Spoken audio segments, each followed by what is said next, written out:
Dear friends, associates, and colleagues, Sanbonani, Dumelang, how have you been? My name is Kopano Ratele. I work at Stellenbosch University. What a time we live in. What a country. I'm sorry I can't be in the room with you, not physically anyway. When the invitation from Daniel arrived, I was involved in curating a series of engagements at the university where I work. The series was part of the work I'm doing on changing Stellenbosch University. It's anti-racist work, it's anti-colonial work. So you can imagine the kind of excitement I experienced when I received the invitation. In this work, I invite some of the sharpest minds who write about Biko, about Black-centered thought, about anti-racist thinking. Anyhow, I have at least three volumes of work, I would say, about Biko's ideas. I will restrict myself to, let's see, 3, because of time and as directed by Daniel. So I will say something about 3 issues so that I can keep within time. The 3 issues are the relationship I have with Biko's ideas and the text. 2, what would Biko say about South Africa today? And 3, what would Biko say to psychologists in South Africa today? Let me begin by saying, here are 3 texts. This one came out in 1996, was published by Raven Press. I think this one came out in 2010. It came out by Picador. It has an introduction by Nkosinati Biko and a preface by Archbishop Desmond Tutu. And I think this one came out in 2017 on the 40th anniversary of Biko's passing. The foreword is by Njabulo Ndebele. So Biko is anthologized and anthologized too. He appears in popular culture, he appears in different editions of this work that was done by Alfred Stubbs. And I cannot go past a bookshop without getting myself a new copy to see who is invited to write something about Biko.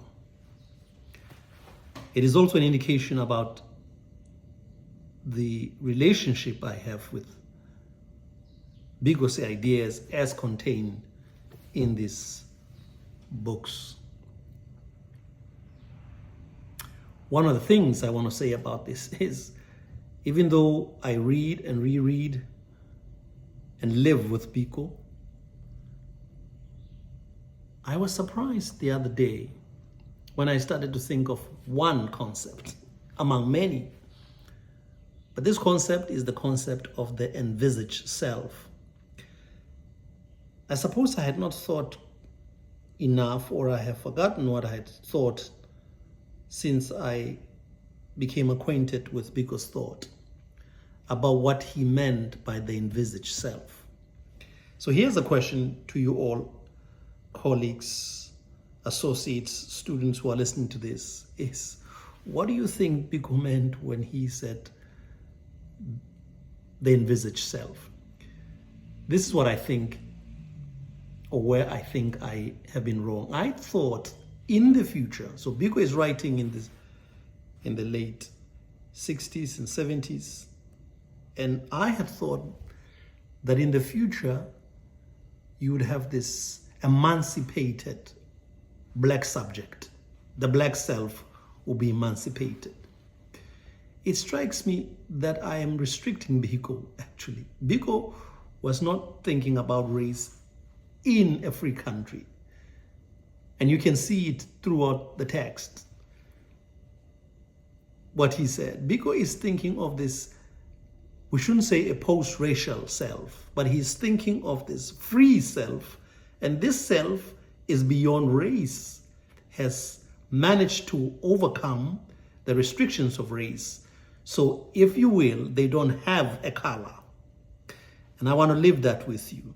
So that's the kind of relationship I have with this text. I go back to it again and again. I go to it even with simple things. When he says, or at least as far as the title of this text, but also the work that you can pick up elsewhere about Biko, the interviews, for instance, when Biko says, I write what I like, I think about these two things, so three things in this case. I write, so this self again that I'm talking about. Two, writing, I think a lot about Biko and writing. And three, this idea of liking, of love as a matter of fact. Black love, love for self, love for writing. So I think about Biko all the time, and I try to bring him into all sorts of things that I do, not only in psychology, but also in the work I do about men, about fathers, about boys. Let me move to the second question. What would Biko say about South Africa today? We have to speculate, but I can pick up one or two things here. We don't know what would Biko say about South Africa today. But one of the things that Biko said, and as well you know, Biko was not only interested in racial emancipation and political emancipation and economic freedom. He was also interested in psychological freedom. And I will pick this up when I discuss the last thing. So Biko would say, I'm sorry. I think he would say something like, I'm sorry, but I told you so. Because somewhere in one interview, I think with Gail Garrett, he says that South Africa could easily become a capitalist society. What he meant is that the rulers were not aware by separating the races what is possible in South Africa. But he was not in support of this rapacious capitalism, was venality, this greed, this corruption. But he was precisely saying this, that even if you solve the problems, let's say you solve the problems of economic deprivation and of class, you still have a problem of what he calls spiritual poverty. That what racism has done is in killing the spirit of the oppressed. And if you sit a little while with this conception, and you start to see what's happening. So people could go and earn a lot of money as bureaucrats, as politicians, but they would still go on and steal, be greedy, because something was killed by apartheid. I could say more about this. Let me move to the last one because I have little time left. What would Biko say to psychologists in South Africa today? The way I would put it is, what is the horizon of Biko's thought in relation to psychology today?